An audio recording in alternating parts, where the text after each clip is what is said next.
Hey guys, and today we are going to learn how to convert from polar to rectangular coordinates. So in this video, we're going to be showing some examples of converting from polar to rectangular coordinates and the reasoning behind those. So let's get started. All right, so before we go ahead and jump into our examples, we should learn and have a brief overview of what polar coordinates are. So let's do a quick review of polar coordinates. So polar coordinates come in the form of r, comma, theta. And what do these even represent? Well, our r is going to be the radius. So in this graph here, you can see the radius is represented by rings, which makes sense, as in radius of a circle. So then if I want a radius of 1, then I have to go to that first ring. If I have a radius of 3, then I have to count 3 rings out. 1, 2, 3. So then my point will lie somewhere around this ring. And theta, well, that's just going to be our angle measure. And this is, again, going to be in radians here. So then, let's look at a few examples of how to graph some polar coordinates. So if I have, let's say, a polar coordinate of 4, comma, pi over 6, then I know 4 is my radius, so I should go out to the fourth ring here. 1, 2, 3, 4, so somewhere around here in this fourth ring. And pi over 6 is going to be our theta. So find where that pi over 6 is in that fourth ring. So that's right here. And that is going to be our polar coordinate of 4 comma pi over 6. Now you can also go into negatives. You can say 4 comma negative pi over 6. Even though this graph only has radian measures of our normal pi over 6 to 2 pi, if it's negative pi over 6, we know that is the same thing as 11 pi over 6. Because you start here, and then negative pi over 6, just go back pi over 6. And then that's going to be that angle right there. And we know our radius is still 4. So again, that fourth ring, and that's our 11 pi over 6. So right here, that is going to be that other 4, comma, negative pi over 6 point, and that's 4, comma, pi over 6.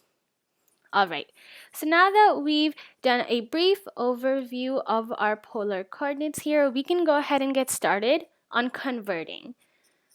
So let's go ahead and jump right into an example, and then let's see how to convert that. So if we have our polar coordinate of 7 pi over 6, then what is this rectangular version of this polar coordinate? And when we say polar coordinate, remember that's r comma theta, and the rectangular coordinate, well, that's the x comma y that we always see. All right, so first, we know that this is going to be our r, radius of 1, and our theta should be 7 pi over 6. So first, let's just gain a bit of perspective here by graphing this in our polar graph. So I have a radius of 1, so that's one ring, and then 7 pi over 6, well, that's this angle right here. So our point lies right here. That is going to be our point, 1 comma 7 pi over 6. Now, when we have to convert to rectangular coordinates, we probably want to solve for x and y using r and theta. So x should equal something, and y should equal something. But how do we do that? Well, let's go ahead and get started here. So before we get started, let's just graph out our point here. We know that this is going to be our plane, and we know that our coordinate lies somewhere in the third quadrant here between pi to 3 pi over 2, or in this third quadrant right here. And if my point should be something like this, 1 comma 7 pi over 6, let's just draw a triangle to represent that. 1 comma 7 pi over 6 here. And if this is my theta, which is 7 pi over 6, then this right over here should be my radius, which is obviously 1. That's how far I go out. So again, this is our theta, this is our radius, And again, if this is my coordinate x comma y, well, we know that this horizontal distance right here, that's our x, and then my vertical distance right, this is x, and then my vertical distance right here, well, that is going to be my y. So horizontal distance x, vertical distance y. And now what I'm trying to do is I'm trying to figure out my x and y using r and theta. All right, so let's go ahead and figure that out. So we know we can use our trig identities to solve for x and y. So we can say here that sine of theta, if we have sine of theta here, well, that's just going to be equal to y over r. And how do we get that? Well, I know sine of theta is opposite over the hypotenuse, so that's going to be y over r. Now, if I say here cosine theta, well, that's adjacent over hypotenuse. So that's going to be x over r. And now you might be asking, why don't we use tangent theta? Well, if we do that, if we use tangent theta, we get opposite over adjacent. So that's going to be y over x. But notice here, we want to use r and theta in one of our expressions here because we know both of these values. If we use tangent theta, then we have y and x, which we clearly don't know because we're trying to solve for that. So tangent theta isn't really going to help us because we have two unknowns in here instead of just one which we can solve for, which is why we only use sine and cosine when converting from polar to rectangular coordinates. So let's get started and try to actually solve for these. And I know we want to solve for x and y. That's the end goal. Our end goal is to get a rectangular coordinate which we can plot out. And it should be the same as the polar one. So let's try to solve for x and y here. So we have here y equals, well, that's just going to be, if I multiply both sides by r, y equals r sine of theta. And same thing for x. We can have here x equals, multiply both sides by r cosine of theta. So really, these are two general expressions which we can use from converting to our polar to rectangular coordinates. Because notice that all of the variables in this expression we know. From our polar coordinate, we know r, and we also know theta. And sine of theta, cosine of theta, well, we can do that. That's just using our unit circle and our trig properties. And also for y and x, well, that's what we're trying to solve. So this is perfectly set up to give us our rectangular coordinates. So now that we know all these expressions, why don't we go ahead and get started to solving these? So let's start with our x. What is our x value going to be? Well, here we know that x is r cosine theta. And now we just have to sub in what these values are. And I know for r, that's going to be 1. Cosine of theta, well, that's just going to be cosine of theta is 7 pi over 6. So 1 times cosine of 7 pi over 6. And if we look at our unit circle here, if I graph it out, 7 pi over 6 should be somewhere over here. And I know the cosine coordinate to that, well, that's going to be negative root 3 over 2, comma, negative half. And that's just using our unit circle properties. You can also enter cosine of 7 pi over 6 into your calculator, and it should give you an equivalent form of negative root 3 over 2. So cosine 7 pi over 6, well, that's just negative root 3 over 2 multiplied by our r, well, that's just 1. So our x coordinate is negative root 3 over 2. Now our y coordinate, well, we do the same thing. But notice in our y, we have to use sine. So there's two different trig functions here. X is cosine and y is sine. So for y, we have, again, our radius is 1. And then sine of that 7 pi over 6. And here we know sine is the y coordinate here. So that's just going to be negative half. And again, feel free to enter sine of 7 pi over 6 in your calculator, and you should get an equivalent version of negative half. So now that we have both our x and y variables, we can actually create our rectangular coordinate because we have both the x and the y's of that. So our rectangular coordinate, well, that's just going to be x is negative root 3 over 2, y is negative half. And really, before we declare this as our final answer, we want to make sure it makes intuitive sense. We know that our polar coordinate is in our third quadrant here. And if we were to graph negative root 3 over 2 comma minus half, well, that would also be in that third quadrant here. So we know that these are in the same quadrant, so we didn't make a mistake on that.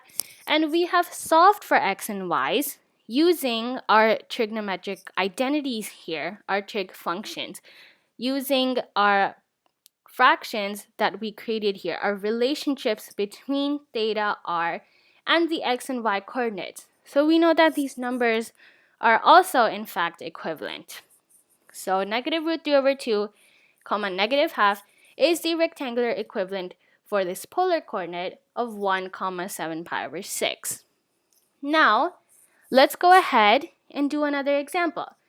So, let's try 2 comma 5 pi over 3. Again, this is the polar coordinate with our comma theta. And we're trying to convert this to a rectangular coordinate where we have x equals something and y equals something. So if you want, you can go ahead and pause the video and try this problem on your own before we go over it together. Alright, so I assume you should have tried this on your own and using our trigonometric expressions we have here to solve for x and y, then we should get a rectangular coordinate. So let's go ahead and try this out together.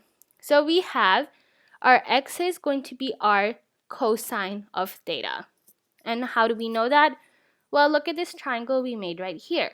We know angle is theta, our horizontal distance is x, vertical distance is y. This represents this rectangular x comma y. And we know the radius here is r. So really, we said that sine theta is y divided by r, and you solve for y to get r sine theta. Same thing with the solving for x. We have cosine theta equals x over r. Solve for x is r cosine theta, and we can really plug in our given values for r comma theta here to find our x and y coordinates. So let's apply this to the second example that we have here. So we know that x is r cosine theta. R is going to be 2. So x is 2 times cosine theta is going to be 5 pi over 3. Well, again, we have to look at our unit circle here to find what cosine of 5 pi over 3 is. Well, I know cosine of 5 pi over 3 is somewhere here in this fourth quadrant. Right here, you can also see on this graph here, that's 5 pi over 3. And we know that cosine of this, well, that's just going to be half. And then our y value of this 5 pi over 3, well, that's just going to be negative root 3 over 2. So half comma negative root 3 over 2. And again, it's in that fourth quadrant. So you're going to expect something that's positive in the x and negative in the y. So here, let's go ahead and simplify this expression. 2 times, well, I know that's going to be half, which we calculated right here. Cosine of 5 pi over 3, that's our x coordinate, that's half. And if I simplify this, well, the 2's cancel out, and I'm left with 1 as my x coordinate. Now let's go ahead and solve for our y coordinate. I know our y is going to be our sine of theta. So we can go ahead and plug in our values. Our r here, radius, is 2. And our sine of theta, well, that's sine of 5 pi over 3. And what is sine of 5 pi over 3? Well, we figured it out using our unit circle here. That's going to be our y-coordinate of that 5 pi over 3. Well, that's just negative root 3 over 2. And again, you can always substitute and put in these equations in a calculator, and it should give you some equivalent of half for cosine 5 pi over 3 and negative root 3 over 2 of sine of 5 pi over 3. But make sure you have your calculator in radians, because remember, in polar coordinates, we're usually working with radians here, not degrees. So again, let's just simplify this. We have 2 times sine of 5 pi over 3. That's going to be negative root 3 over 2. And again, I can just cancel out these 3's, and I'm left with negative root 3. And notice here, we have found our x, that's 1. We have found our y, which is negative root 3. And remember, before we declare this as our final answer, always make sure that it makes intuitive sense here. We know that 2 comma 5 pi over 3, well, again, let's go back to our polar graph here. If this is my coordinate, polar coordinate here, I know 2 comma 5 pi over 3, remember our radius is 2, so go out 2 rings, and 5 pi over 3, well, that's going to be something like this. That's going to be 2 comma 5 pi over 3, which is clearly in the fourth quadrant. And our point rectangular coordinate here in the x and y, well, if I plot 1 comma negative pi over 3, well, that's also going to be somewhere in this fourth quadrant. So we know that our signs are all correct here. Our numbers are obviously correct because we have calculated them using these proportions and expressions we found here. And we know that it also makes intuitive sense. So really, we have now done 2 examples where we convert from polar to rectangular coordinates. And before we end this video today, we just want to explain, why do we even need to find polar and convert them to rectangular coordinates? Well, the first reason might be you need this for your math class. Well, that's an obvious reason. But what's another reason? Well, it's really to provide perspective into our polar to rectangular worlds. How do we convert a seemingly unfamiliar point using radius and our angle, which is really unfamiliar because we don't really use polar coordinates in our everyday math? And how do we convert that into a coordinate system which we know and can relate to, the rectangular coordinate system with the x and y, which we have been using for quite a long time? So really, converting from polar to rectangular coordinates is to provide perspective and really relate between these two polar and rectangular worlds. So I hope you found this video helpful.